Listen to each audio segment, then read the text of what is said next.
You're seeing that right now with generative technology. So the AGI, the generative revolution, generate code, generate videos, generate text, generate everything. All of those winners are being determined in the next 6, 12 months. And then once the slope is set, once the growth rate is quadrupling every 6 months or so forth, it's very hard for somebody else to come in. So it's a race to get there as fast as you can. So when you talk to the great venture capitalists, they're fast, right? We'll look at it, we'll make a decision tomorrow, we're done, we're in, and so forth. And we want to be first because that's where they make the most amount of money. So we were talking before you arrived, I was talking to Jack about this idea of like harvesting and hunting. So harvesting what you've already sowed and hunting for new opportunities. But I've always found it's quite difficult to get the harvesters to be the hunters at the same time. So harvesting and hunting is a good metaphor. I'm interested in entrepreneurs. And so what we learned at Google was ultimately, if you want to get something done, you have to have somebody who's entrepreneurial in their approach in charge of a small business. And so, for example, Sundar, when he became CEO, had a model of which were the little things that he was going to emphasize and which were the big things. Some of those little things are now big things, right? And he managed it that way. So one way to understand innovation in a large company is you need to know who the owner is. Larry Page would say over and over again, it's not going to happen unless there's an owner who's going to drive this. And he was supremely good at identifying that technical talent.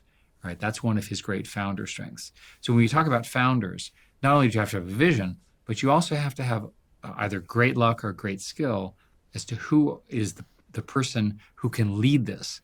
Inevitably, those people are highly technical in the sense that they can, and very quick moving, and they have good management skills.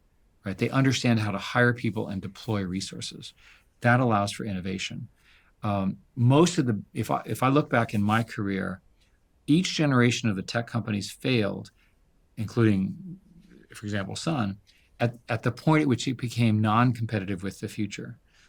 Is it possible for a team to innovate while they still have their day job, which is harvesting, if you know what I mean? Or do you have to take those people, put them into a different team, different building, different P&L, and get them to focus on their disruptive innovation? There are almost no examples of doing it simultaneously in the same building.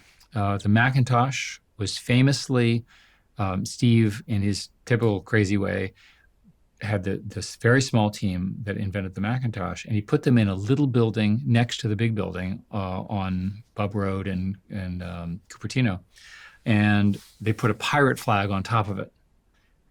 Now, was that good culturally inside the company? No, because it created resentment in the big building. But was it right in terms of the revenue and path of Apple? Absolutely. Why? Because the Mac ultimately became the platform that established the UI. The user interface ultimately allowed them to build the iPhone, which of course is defined by its user interface. Why couldn't they stay in the same building? It just doesn't work. You can't get people to play two roles. The incentives are different. If you're going to be a pirate and a disruptor, you don't have to follow the same rules. So there are plenty of examples where you just have to keep inventing yourself. Now, what's interesting about cloud computing and essentially cloud services, which is what Google does, is because the product is not sold to you, it's delivered to you, it's easier to change. But the same problem remains. If you look at Google today, right, it's basically a search box, and it's incredibly powerful. Well, what happens when that interface is not really textual, right? Google will have to reinvent that.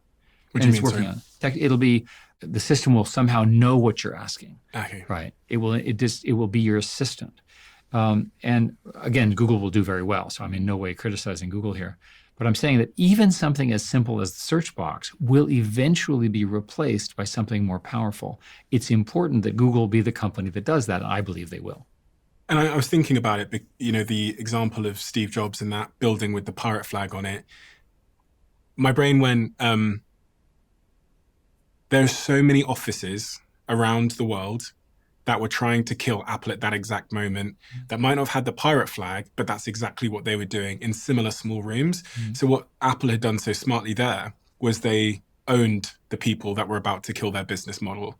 And this is quite difficult to do. And part of me wonders if, in your experience, it's a founder that has that type of conviction that does that. It's extremely hard for non-founders to do this in corporations because if you think about a corporation, what's the duty of the CEO?